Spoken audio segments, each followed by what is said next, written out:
Hi, ಎಲ್ಲರಿಗೂ simple recipe ಚಾನಲ್ಗೆ ಸ್ವಾಗತ. ಇವತ್ತಿನ ರೆಸಿಪಿಯಲ್ಲಿ ಬಾದಾಮ್ ಪೂರಿ ಯಾವ ರೀತಿಯಾಗಿ ಮಾಡೋದು ಅಂತ ನೋಡೋಣ. ಮೊದಲಿಗೆ ಒಂದು ಪಾತ್ರೆಗೆ 1 ಕಪ್ಪಷ್ಟು ಮೈದಾ ಹಿಟ್ಟು ಹಾಕ್ಕೊಳ್ತಾ ಇದ್ದೀನಿ. ಸ್ವಲ್ಪ ಉಪ್ಪು ಹಾಕ್ಕೊಳ್ತಾ ಇದ್ದೀನಿ. ಹಾಗೆ ಸ್ವಲ್ಪ ಅರಿಶಿನ ಹಾಕ್ಕೊಳ್ತಾ ಇದ್ದೀನಿ. ಚೆನ್ನಾಗಿ ಈ ರೀತಿಯಾಗಿ ಮಿಕ್ಸ್ ಮಾಡ್ಕೋಬೇಕು. ಇದಕ್ಕೆ 2 ಸ್ಪೂನ್ ತುಪ್ಪ ಚೆನ್ನಾಗಿ ಬಿಸಿ ಮಾಡಿ ಹಾಕ್ಕೊಳ್ತಾ ಇದ್ದೀನಿ. ತುಪ್ಪ ಬದಲು ಎಣ್ಣೆ ಕೂಡ ಹಾಕ್ಕೊಳ್ಬೋದು. ತುಪ್ಪ ಈ ರೀತಿಯಾಗಿ ಬಿಸಿ ಮಾಡಿ ಹಾಕ್ಕೊಳ್ಳೋದ್ರಿಂದ ಬಾದಾಮ್ ಪೂರಿ ಗರಿ ಗರಿಯಾಗಿ ಬರುತ್ತೆ. ತುಪ್ಪ ಹಿಟ್ಟಲ್ಲಿ ಚೆನ್ನಾಗಿ ಮಿಕ್ಸ್ ಆಗಬೇಕು. ಹಿಟ್ಟು ಈ ರೀತಿ ಆದರೆ ಸಾಕು. ಈ ರೀತಿ ಮಿಕ್ಸ್ ಮಾಡ್ಕೊಂಡಾದ್ಮೇಲೆ ನಂತರ ಸ್ವಲ್ಪನೇ ನೀರು ಹಾಕ್ಕೊಂಡು ಮಿಕ್ಸ್ ಮಾಡ್ಕೋಬೇಕು. ಜಾಸ್ತಿ ನೀರು ಹಾಕ್ಕೊಳ್ಬೇಡಿ, ಹಿಟ್ಟು ತೆಳ್ಳಗಾಗುತ್ತೆ. ನೋಡಿ, ಈ ರೀತಿಯಾಗಿ ಸ್ವಲ್ಪನೇ ಹಾಕ್ಕೊಂಡು ಹಿಟ್ಟು ಚೆನ್ನಾಗಿ ಮಿಕ್ಸ್ ಮಾಡ್ಕೊಳ್ಬೇಕು. ಚಪಾತಿ ಹಿಟ್ಟಿನಾಗೆ ಕಲಿಸ್ಕೊಳ್ಬೇಕು.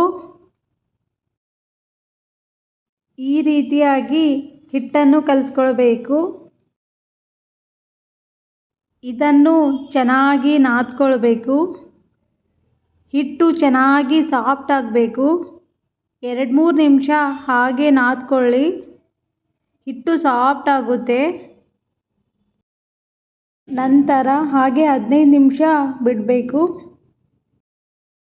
ಹಿಟ್ಟು ನೆನೆಯೋ ತನಕ ಸಕ್ಕರೆ ಪಾಕ ಮಾಡ್ಕೊಳ್ಳೋಣ. ನಾನು ಇಲ್ಲಿ ಒಂದು ಪಾತ್ರೆಗೆ 1 ಕಪ್ನಷ್ಟು ಸಕ್ಕರೆ ಹಾಕ್ಕೊಳ್ತಾ ಇದ್ದೀನಿ.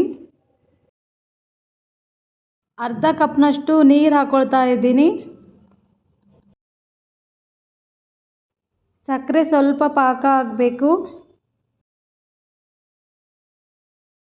ಚೆನ್ನಾಗಿ ಮಿಕ್ಸ್ ಮಾಡಿಕೊಂಡು ಒಂದೆಡೆ ಪಾಕ ಆದರೆ ಸಾಕು.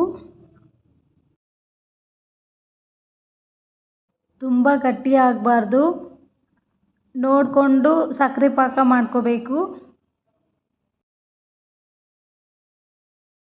ಒಂದೆಡೆ ಪಾಕ ಆಗುವವರೆಗೂ ಚೆನ್ನಾಗಿ ಕುದಿಸ್ಕೊಳ್ಬೇಕು. ಈ ರೀತಿ ಆದಮೇಲೆ ಸ್ವಲ್ಪ ಏಲಕ್ಕಿ ಪುಡಿ ಹಾಕ್ಕೊಳ್ತಾ ಇದ್ದೀನಿ. ಹಾಕಿ ಚೆನ್ನಾಗಿ ಮಿಕ್ಸ್ ಮಾಡ್ಕೊಳ್ಬೇಕು. ಈ ರೀತಿಯಾಗಿ ಒಂದೆಡೆ ಪಾಕ ಬಂದರೆ ಸಾಕು. ಈಗ ಸ್ಟವ್ ಆಫ್ ಮಾಡಿ ಮುಚ್ಚಳ ಮುಚ್ಚಿಬಿಟ್ಟು ಪಕ್ಕದಲ್ಲಿ ಇಡ್ತಾ ಇದ್ದೀನಿ. ಈಗ ಪಾಕ ರೆಡಿ ಆಯಿತು. 15 ನಿಮಿಷ ಆದಮೇಲೆ ಇವಾಗ ಹಿಟ್ಟು ಮತ್ತೆ ಚೆನ್ನಾಗಿ ನಾದ್ಕೋಬೇಕು. ಹಿಟ್ಟು ಚೆನ್ನಾಗಿ ನಾದ್ಕೊಂಡಾದ್ಮೇಲೆ ಈ ರೀತಿಯಾಗಿ ಸಣ್ಣದಾಗಿ ಕಟ್ ಮಾಡ್ಕೋಬೇಕು. ಉಂಡೆ ಥರ ಮಾಡಿಕೊಂಡು ಈ ರೀತಿಯಾಗಿ ಮಾಡ್ಕೊಂಡಾದ್ಮೇಲೆ ಈಗ ಒಂದು ಉಂಡೆ ತಗೊಂಡು ಲಟ್ಸ್ಕೊತಾ ಇದ್ದೀನಿ. ತುಂಬ ದಪ್ಪ ಇರಬಾರ್ದು, ತುಂಬ ತೆಳ್ಳು ಕೂಡ ಇರಬಾರ್ದು, ಅಷ್ಟೇ ಮೀಡಿಯಮ್ ಆಗಿರಬೇಕು. ಚಪಾತಿ ಯಾವ ರೀತಿಯಾಗಿ ಮಾಡ್ತೇವೋ ಅದೇ ರೀತಿಯಾಗಿ ಮಾಡ್ಕೋಬೇಕು. ಈ ರೀತಿ ಲಟ್ಸ್ಕೊಂಡ್ರೆ ಸಾಕು. ಈ ರೀತಿ ಲಟ್ಸಾದ್ಮೇಲೆ ಈ ರೀತಿಯಾಗಿ ಫೋಲ್ಡ್ ಮಾಡಬೇಕು. 2 ಸೈಡ್ ಸ್ವಲ್ಪ ಒತ್ತಬೇಕು. ಆಮೇಲೆ ಸ್ವಲ್ಪ ಲಟ್ಸ್ಬೇಕು. ಈ ರೀತಿ ಲೇಯರ್ ಆಗಿ ಬರಬೇಕು. ಆ ಥರ ಲಟ್ಸ್ಕೋಬೇಕು. ಈಗ ಫ್ರೈ ಮಾಡ್ಕೋಬೇಕು. ಎಣ್ಣೆ ಬಿಸಿಯಾಗಿದೆ. ಒಂದೊಂದಾಗಿ ಹಾಕ್ಕೊಳ್ತಾ ಇದ್ದೀನಿ. ಈ ರೀತಿಯಾಗಿ ಎರಡೂ ಸೈಡ್ ಚೆನ್ನಾಗಿ ಫ್ರೈ ಆಗಬೇಕು. ಗ್ಯಾಸ್ ಮೀಡಿಯಮ್ ಫ್ಲೇಮಲ್ಲಿ ಇಟ್ಕೊಂಡು ಚೆನ್ನಾಗಿ ಫ್ರೈ ಮಾಡ್ಕೋಬೇಕು. ಗೋಲ್ಡನ್ ಕಲರ್ ಆದರೆ ಸಾಕು. ಈಗ ಪ್ಲೇಟಿಗೆ ಎತ್ತಿಟ್ಕೊಂಡಿದ್ದೀನಿ. ಇದನ್ನು ಸಕ್ಕರೆ ಪಾಕಕ್ಕೆ ಹಾಕ್ಕೊಳ್ಬೇಕು. ಈ ರೀತಿಯಾಗಿ ಹಾಕ್ಕೊಂಡಾದ್ಮೇಲೆ ಚೆನ್ನಾಗಿ ಸಕ್ಕರೆ ಎಲ್ಲ ಹೀರ್ಕೊಳ್ಬೇಕು.